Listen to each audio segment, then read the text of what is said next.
MBTV news.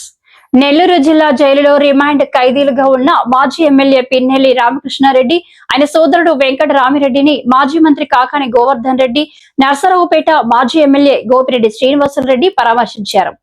ఈ సందర్భంగా కాకాని గోవర్ధన్ రెడ్డి మాట్లాడుతూ, పిన్నెల్లి సోదరులను అక్రమ కేసుల్లో 28 రోజులుగా నిర్బంధించడం అన్యాయమన్నారు.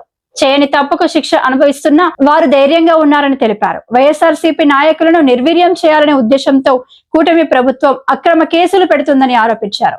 19 నెలల పాలనపై ప్రజల్లో అసంతృప్తి ఉందన్నారు.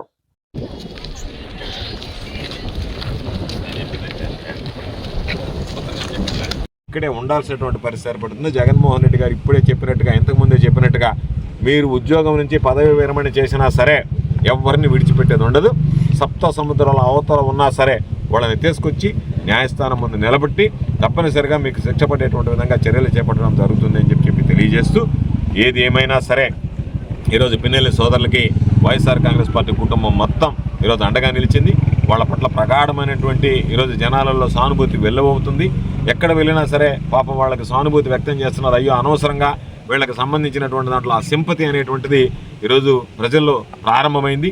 అది రాబోయేటువంటి రోజుల్లో ఇంకా ఎక్కువ ఉధృత స్థాయిలో వెళ్ళేటువంటి పరిస్థితి ఏర్పడింది.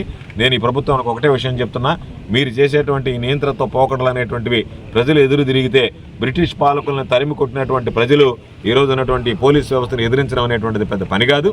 పోలీస్ స్టేషన్ దగ్గరికి వచ్చో, పోలీస్ స్టేషన్ ముందు బైఠాయించో, మొరాయించో కూర్చోవడం మొదలు పెడితే మీరు శాంతి భద్రతలను కూడా కాపాడేటువంటి పరిస్థితి ఏర్పడదు. కాబట్టి శాంతి భద్రతలను కాపాడాల్సినటువంటి పోలీసులు వాటిని విస్మరించి వైఎస్ఆర్ కాంగ్రెస్ పార్టీ శ్రేణులను ఇబ్బంది పెట్టడమే ధ్యేయంగా పనిచేస్తున్నారు. ఇది సరైనటువంటి పద్ధతి విధానం కాదు అని చెప్పి ఈ సందర్భంగా మీకు అందరికీ ఒక హెచ్చరిక చేస్తూ, ఖచ్చితంగా రాబోయేటువంటి రోజుల్లో వైఎస్ఆర్ కాంగ్రెస్ పార్టీ తిరిగి అధికారంలోకి రాగానే ఈరోజు మీరు పెట్టినటువంటి అక్రమ కేసులు అన్నిటి మీద విచారణ చేస్తాం. అన్యాయంగా మాట్లాడేటువంటి వాళ్ళు, అన్యాయంగా పోస్టింగ్లు పెట్టేవాళ్ళు, అన్యాయంగా వ్యవహరించేటువంటి వాళ్ళు తెలుగుదేశం పార్టీ శ్రేణుల్ని వదిలిపెట్టడం, తెలుగుదేశం పార్టీ శ్రేణులకు వంతగా ఈరోజు నిలిచి అండగా పలుకుతున్నటువంటి, చిలక పలుకులు పలుకుతున్నటువంటి అధికారులు ఎవరిని కూడా విడిచిపెట్టేటువంటి ప్రసక్తి ఉండదు అని చెప్పి ఈ సందర్భంగా తెలియజేస్తూ, ఈరోజు ధైర్యంగా ఉండేటువంటి పిన్నెల్లి సోదరులకి ఈరోజు అందరూ కూడా అండదండలు అందించి రాబోయేటువంటి రోజుల్లో వాళ్ళ న్యాయ పోరాటం ద్వారా ఎక్కడా కూడా నిర్దోషులుగా బయటకు వస్తారనేటువంటి విశ్వాసం మాకుంది.